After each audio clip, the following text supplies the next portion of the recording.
Next topic from government budget is budget expenditure. Budget expenditure have two parts: revenue expenditure and capital expenditure. What do you mean by revenue expenditure?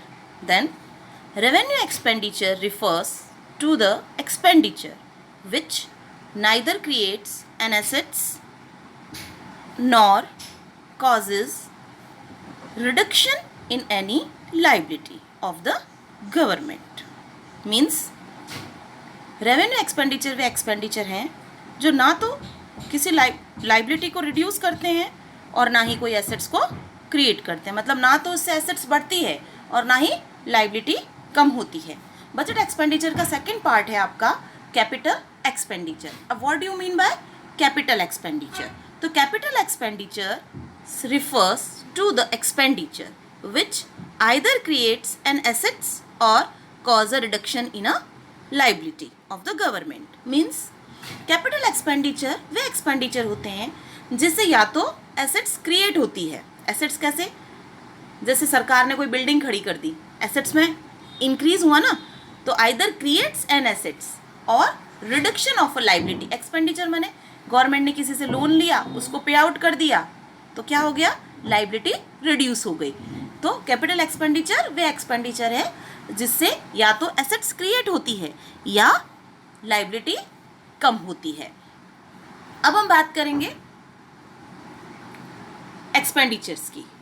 Revenue expenditure. तो revenue expenditure के कितने types हैं? अब क्या क्या है budget expenditure के revenue expenditure में शामिल?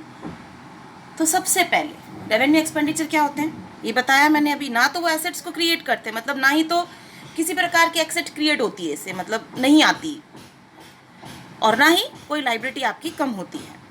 तो ऐसे कौन से एक्सपेंडिचर है जो ना तो आपकी एसेट्स को क्रिएट करते हैं और ना ही लाइबिलिटीज़ को घटाते हैं? तो आपको पता है गवर्नमेंट एम्प्लॉयज़ होते हैं, गवर्नमेंट के लिए काम करते हैं, तो उनको सैलरी कौन देगा? गवर्नमेंट देगी ऑब्वियसली. तो पेमेंट ऑफ सैलरी, जो गवर्नमेंट एम्प्लॉय होते हैं उनको सैलरी पे आउट करना.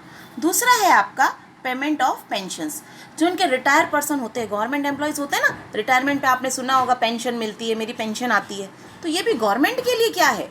एक तरह की एक्सपेंडिचर है, रेवेन्यू एक्सपेंडिचर है जो कंटिन्यू होता रहता है, लेकिन इसके बदले में कुछ भी गवर्नमेंट को अब मिलता नहीं है, है ना. उसकी सर्विसेज मिलती है, कोई एसेट्स या कोई लाइबिलिटी तो उसकी क्रिएट नहीं हो रही ना. तो payment of pensions. Payment of interest. अब इंटरेस्ट किसी से लोन लिया है तो आपको अच्छे से पता है, जो कॉमर्स का बंदा है उसको अच्छे से पता है इंटरेस्ट किसका पार्ट बनता है? P&L का पार्ट बनता है, बैलेंस शीट का पार्ट नहीं बनता है. तो पेमेंट ऑफ इंटरेस्ट. गवर्नमेंट किसी से लोन लेती है तो उसके बदले उसको इंटरेस्ट पे करना पड़ता है, तो वो उसकी रेवेन्यू एक्सपेंडिचर का पार्ट बनता है. Expenditure on a administrative services. जो भी एडमिनिस्ट्रेटिव की सर्विसेज है उसके लिए जो वो पे आउट करती है वो भी क्या है? गवर्नमेंट का खर्चा है, रेवेन्यू एक्सपेंडिचर है. फिर expenditure on defence service. Defence service में क्या? नेवी, आर्मी, पुलिस, है ना. तो ये सारा आता है आपका, जो भी आपको डिफेंस करता है. तो अब इनका जो खर्चा है उसके लिए आप कुछ भी खरीदते हो, करते हो, तो ये सब क्या है? डिफेंस का जो सर्विसेज का जो भी खर्चा है वो किस में आता है? आपका रेवेन्यू एक्सपेंडिचर में. अब आपके हॉस्पिटल्स वगैरह के लिए दवाइयाँ हैं, कभी वो फ्री की दवाइयाँ डिस्ट्रीब्यूट कर रही है, फ्री के चेकअप्स करवा रही हैं, आपके लिए डॉक्टर अरेंज कर रही है, नर्सेज अरेंज कर रही है, तो ये सब गवर्नमेंट के लिए क्या है? एक रेवेन्यू एक्सपेंडिचर है जो आपके हेल्थ पर वो खर्च करती है. फिर है ग्रांट टू स्टेट्स. स्टेट्स को जो ग्रांट्स देती है वो भी आपके रेवेन्यू एक्सपेंडिचर का हिस्सा बनती है. अब हम बात करेंगे कैपिटल एक्सपेंडिचर की. तो कैपिटल एक्सपेंडिचर में क्या होगा? कैपिटल एक्सपेंडिचर में वे खर्चे आएंगे जो या तो मेरी एसेट्स को बनाते हैं या मेरी लाइबिलिटी को रिड्यूस करते हैं. तो या तो government loan to state and union territories. अब यूनियन टेरिटरीज को लोन दे रही है, क्या कह रही है? Loan to state and government territories. सरकार यूनियन टेरिटरीज और स्टेट्स को लोन दे रही है, तो सेंट्रल गवर्नमेंट के लिए वो एसेट्स हो गई क्योंकि उसने लोन दिया है. देर सवेर कभी ना कभी वो वापस आएगा, तो उनकी एसेट्स है.